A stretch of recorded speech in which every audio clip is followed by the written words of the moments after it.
was the most oh no, I can't even do it. So monotone. I said like and every 3 seconds. It was horrific. Oh, my toes curl watching it. It's fucking awful. If you're a coach, creator, or entrepreneur who knows exactly what you need to do, but still keeps falling back into the same old patterns and behaviors, you're not broken, you're not lazy, you're just neurologically wired to stay the same. It's neuroscience.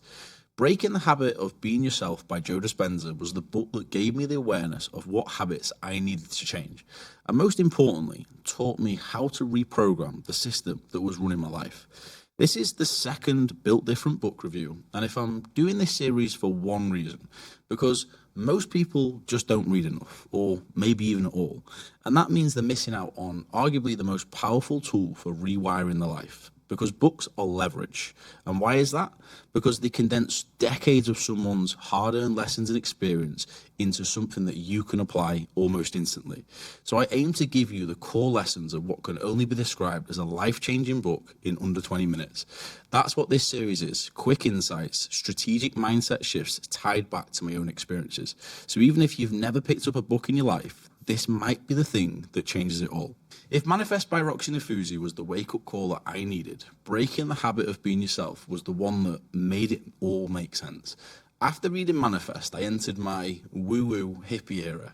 Meditating during cardio, ice bath several times a week, affirmations every morning walking charge, gratitude journaling every night on the balcony.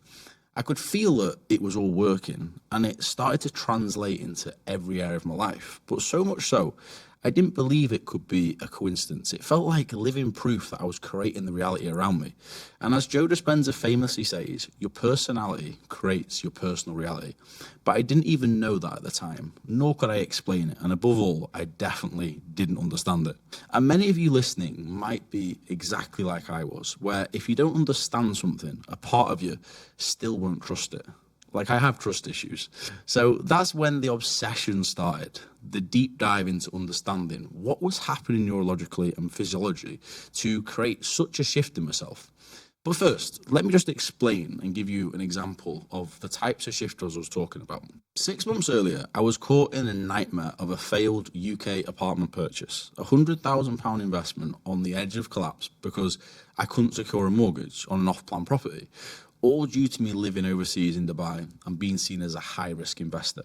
It was constant, just back and forth with the solicitors, so much legalities, stress I had genuinely never felt before, the type I could physically feel from the second I opened my eyes. It's hard to put into words just how much of a grip it had over me.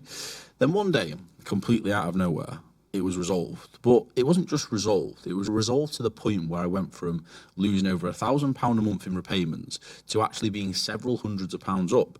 And not only that, my very first rental inquiry, they offered to pay 2 years up front. 2 working professionals, completely ideal tenants, no negotiation, no drama, no stress, no question about whether the rent would be paid. And this was honestly just one of the many strange coincidences that were all compounding week on week. It was a kind of luck that doesn't just happen. Well, certainly not to me anyway. It was the first time I started to believe I was actually affecting my environment and my personal reality. But I needed the science, I needed the why, and that's what I found in this book. And this book didn't just shift my mindset, it explained it mechanically, neurologically, and spiritually. But more importantly, it showed me the real reason most high performers stay stuck. Not because of their strategy, but because they're trying to outwork an identity that their nervous system is genuinely addicted to.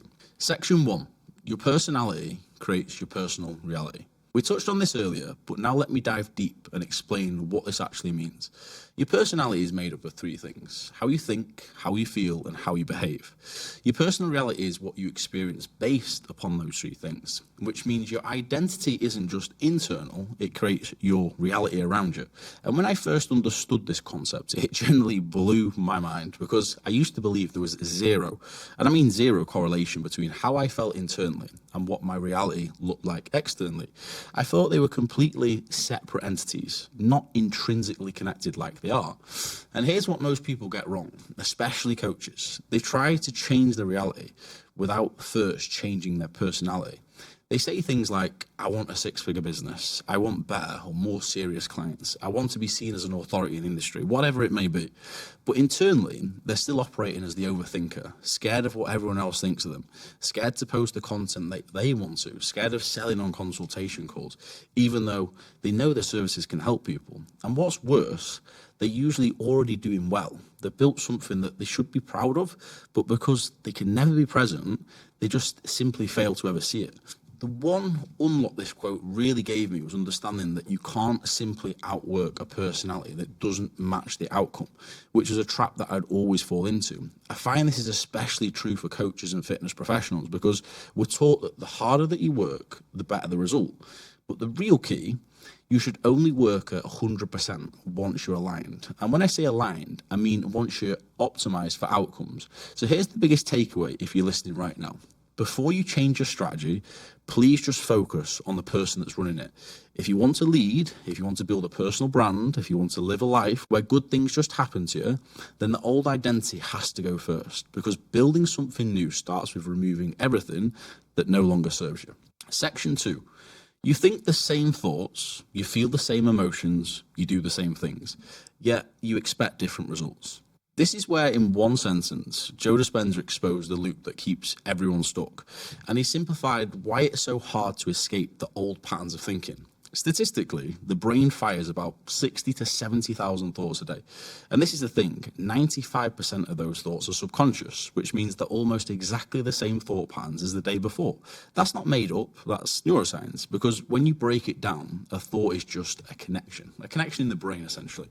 And once that connection or neural pathway has been laid, your brain will keep firing that same circuit again and again. As Dispenza puts it, thoughts are the language of the mind, emotions are the language of the body.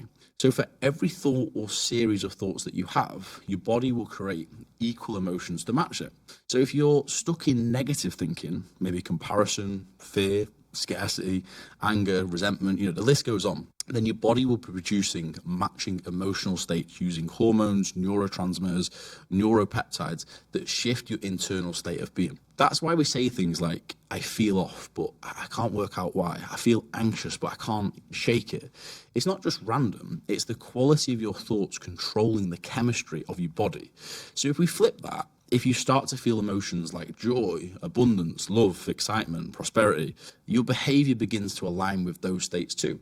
You take more action, you do more of the things that you enjoy, and you live in what we call alignment because your thoughts and emotions are driving you towards that thing in life. And this creates what we call a feedback loop. Thoughts create emotion, emotion creates behavior, your behavior reinforces more of the same things, and the cycle repeats. But here's the catch. The more it repeats, the more deeply ingrained it becomes. The neural circuits become stronger, the identity becomes harder to change, and this is how your identity is formed. It's how you think and feel about yourself. It's what you subconsciously identify with. And it's why identity transformation is one of the most powerful, yet most difficult changes that anyone can make about themselves. So when you can't seem to escape your thoughts, it's not because you're broken. It's not just because you're depressed. It's not that you need antidepressants. It's because of what we call neural addiction. Let me say it again. It is a form of biological addiction. Your body is chemically and physically addicted to the emotions it feels most often. If those emotions are stress, overwhelm, self-doubt, then when you try to change, your body genuinely panics because it thinks you're leaving safety. And to your nervous system, safety equals familiarity. So I truly hope if you're listening right now, this is one of those just like penny drop moments that it was for me, because this was the section of the book that finally gave me the self-awareness I needed to change my own thought patterns for good. Because if I didn't, there would be no escape from how I felt. And I couldn't physically operate a business from that place, let alone scale one. So if you're constantly swinging between periods of growth and then burning out, I can almost guarantee it's not a strategy problem. It's an identity problem. And that one problem will always win until you rewire your nervous system. Section 3, to truly change is to think greater than your environment. This was the quote that made me realize I wasn't failing from just a lack of effort. I was failing from an emotional influence that wasn't created for myself internally, but was entirely shaped from the environment around me. So while reading this book, I naturally became hyper aware of what I was doing and what content that I was consuming. So one day I was working from a coffee shop, and I remember it like it was yesterday, and I caught myself scrolling through Instagram. It started off with intention, doing some market research, seeing what other coaches are doing, checking what content was trending, what was performing well in the industry. And to be honest, that's something that I do actually recommend people do. But suddenly I found myself deep in, what I call doom scrolling, clicking into accounts with huge following, perfectly, curated content, insane engagement levels. And just like that, I'd entered what we call the comparison trap. I won't dive too deep into it here because I have done a full episode on the problems that comparison does create. But for those of you who watched it, you'll know the worst part about comparison isn't just that it makes you feel worse, it's that it convinces you to stop doing what you were doing in the first place. And surprise, surprise, my momentum just collapsed. Not because I wasn't good, not because I didn't care, but because every time I started to get somewhere, I let someone else's world rewrite the script of my own. Even though that world was a glamorized, highly filtered, perfectly marketed version of their reality, a highlight reel of all of good and none of the bad. But the reason I remember this one time so clearly wasn't just because I become aware of it. It was because it was the first time I had the emotional regulation and impulse control to snap straight back out of it. And I remember literally smiling to myself, realizing that this is what it feels like to start seeing life through a different lens. Because as Joe Dispenza says, you're either reacting to your environment or you're creating it. And the second you give in to external conditions, you reinforce the old version of you. So if you're listening right now, remember above all, your environment is either fuel or it's friction. It's either a gateway to comparison or a gateway to inspiration. And the best part, you have the power to completely curate it. But the only thing that truly shapes your environment is the energy that you bring. So choose that wisely. So let's just quickly expand and talk about the neuroscience behind this, because some of you might still be on the fence listening to this, because I get it. I was too. It takes a while for it to sink in. And this is the reason that the book hit so hard. It didn't just explain it in, some woo-woo spiritual way. It backs it with logic, with neuroscience. It gave me the hard proof that I need.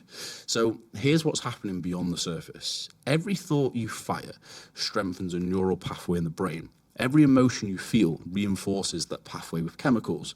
And the more of those two fire together, every emotion you feel reinforces that pathway with chemicals. And the more those fire together, the more automatic they become. As Dispenza famously says, neurons that fire together wire together. Your brain is literally building a personality through repetition on loop. Here's the thing. Because it becomes so habitual and ingrained, the emotion can stay in your body even after the thought has passed. So sometimes your body starts feeling the emotion before your brain even thinks the thought. That's why change feels so hard. That's why it feels like resistance in every single step that you take. Because you're not just thinking of a new thought, you're overriding what we call chemical dependence. Right, so if we now move on to the most important part of the whole episode, how can you actually change the cycle and break the habit of being yourself? And before I share the steps, let me just emphasize one thing. Repetition and consistency, this is far from a quick fix. This requires being absolutely relentless. For habits that have been with us for months or often years in many cases, they're not going to just disappear in a matter of hours, days or weeks. That's not to say you won't feel different in the short term, because you absolutely will. But a true identity shift requires repetition over the long term through all of life's ups and downs.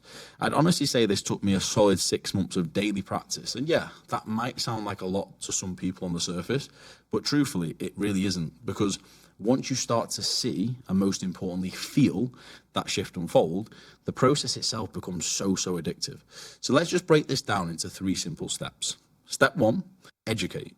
With anything that you want to change in life, it starts with a level of self-awareness. In this case, it's about becoming aware of the negative thought patterns that are keeping you stuck. The thoughts that are driving them negative emotions that we spoke about, and those emotions that are shaping your actions and influencing your behavior.